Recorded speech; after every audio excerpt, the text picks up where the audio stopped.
ইস, তোমার মাথের যন্ত্রণা তো পারতাম না রে। এই যে হুজুরের অ্যাকাউন্টে 5,000 টাকা গেছে। বল বাবা, এটা তো ভালো লাগছো। আপনি এরারে বল দিবা, জার্সি দিবা। আরে এখানটা কোনো মাঠ নাই।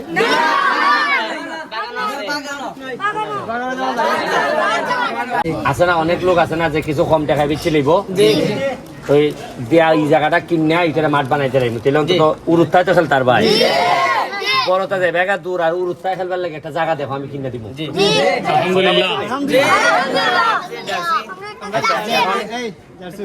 এখন হইলো বল আর জার্সি। হ্যাঁ, তোমরা তোমরা বাবুল মেম্বারে দিয়া একটা টুকার মধ্যে লিখিয়া আমি মনে করে গেলাম জার্সি, বল আর আচ্ছা বলের এটা এক সেকেন্ড মাত না, মাছটা কম হইব, মাছটা কি তৈব। আচ্ছা এখন হইল গিয়া একটা বিকাশ নাম্বার আছে নি, আর আছে নাম্বারটা হল 01745 01745 50 50 6655 6655। আমি এখন আপাতত বল, তোমরা দুইটা বল হইল গিয়া 1200 টাকা, আর হইল গিয়া দুই সেট যাচ্ছে উরুতার জন্য।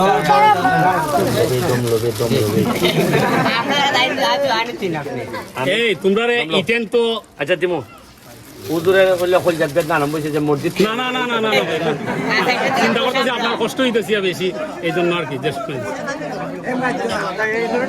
এই এক সেকেন্ড। ইস, তোমার মাথের যন্ত্রণা তো পারতাম না রে। এই যে হুজুরের অ্যাকাউন্টে 5,000 টাকা গেছে। বল বাবা, এটা তো ভালো লাগছো। আপনি এরারে বল দিবা, জার্সি দিবা, কথা বুঝছেন? আর এখন প্রশ্ন হইলো হুজুরের যে টাইলস করবার লেগে হুজুরের কাছে আমি সরকারি ভাবে একটা বরাদ্দের ব্যবস্থা করবো, কথাটা বুঝছো নি? আত্মালিও নাই।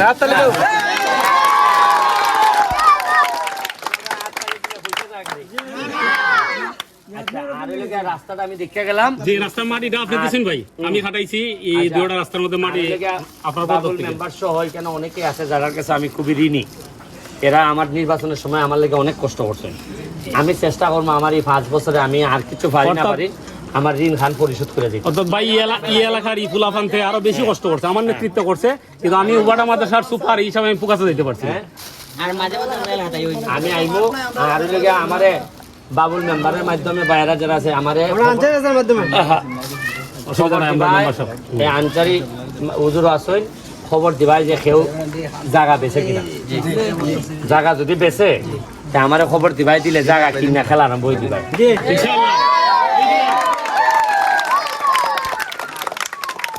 পড়ালেখা করবাই নি না?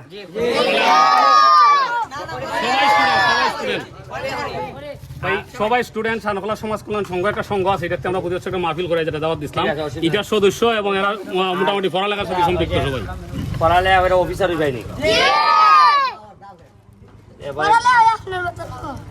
এবারে ঘুষ খাইবে না? এবারে যারা 2 নম্বরই করে এরারে ভোট দিবাইনি, যারা টেকা মাইরা দেয় মানুষের ভোট দিবাইনি। তোমার আব্বা আম্মারে কি কইবাই যে দেখো কোনো দুর্নীতিবাজ মানুষের টেকা মাইরা দেয়, মানুষের বলের টেকা মাইরা দেয়, ক্ষেতের টেকা মাইরা দেয়, ইটা লোকের নেতা বানাই যায় না। কারণ আমি সত্যি লাভ হইব কিনা, ধরেন আমি ওকে টেকা দিলাম, এই যারা নেতা এরা যদি মাইরা দেয় আমি প্রতিদিন আইতার মনি করি, আমিও না জিগাইতার মনি প্রতিদিন বল বেড পাইছিস নি। আর এরপরে আমার সাথে তোমরা নেতা এরা কইবা এই পেতো না ওরা ওরি থাকো, তুমি আমার কইবার নি সুযোগ কইবা টাকা দিয়ে মারি দিছে, কথাটা বুঝছো নি? ঠিক আছে আইলাম, তোমরা ভাল লাগলো, আমি আইতাম থাকবো, আমি কোনো এমপিও না ইগলও না, আমি হইলাম গে সুমন ভাই। আমি কিতা সব সময় সারা জীবন এমপি গিরি আমার আছে, এটা আমরা দন্ন রাস্তার দ্বারা এই জায়গাটা নিয়ে আইতাছি। 4-5 বছর পরে আমি আর থাকতাম নাও থাকতাম পারি না, আল্লাহ হায়াত দিত থাকতে আরো বেশি দিন। তোমরা সুমন ভাই হিসাবে সারা জীবন তোমরা সাথে থাকতাম। জায়গা এক সেকেন্ড এখন জমলন এখন টাকা আছে 5,000 দিলাম, এই বল আর গেঞ্জি খান কোন সময় দিতা? এক দুই দিনের ভিতরে আর তাহলে শুক্রবার শুক্র শনির ভিতরে যাব ইনশাআল্লাহ শুক্র শনি দিতে পাইলে পাই না নি হুজুরের কাছে লই যাইও হ্যাঁ ঠিক আছে এটা কি তাই এটা স্যার আপনার জন্য ফল বসারি দেখি আমার এটা তোর বাইকটা দেবে হ্যাঁ হ্যাঁ জানা আছে এটার ভিতরে আঙ্গুর আছে নি জি আছে আচ্ছা আমি আঙ্গুর খাই আইছি মুখার শরীরে আমার মেশিন পুরানো হয়ে গেছে তোমার মেশিন নয়া আছে তুমি লই এই ফল বসারিতে নারকেলে না দেড়া লিয়ে খাই পাই আর এখন এখান থেকে চুপচাপ বাইক যাবে আমার সাথে আর যাইও না আমি কোনো উকা নয়া নির্বাচন করতাম নি আর দেরি আছে তাহলে যাও গা উকা চুপচাপ বাইক যাওয়া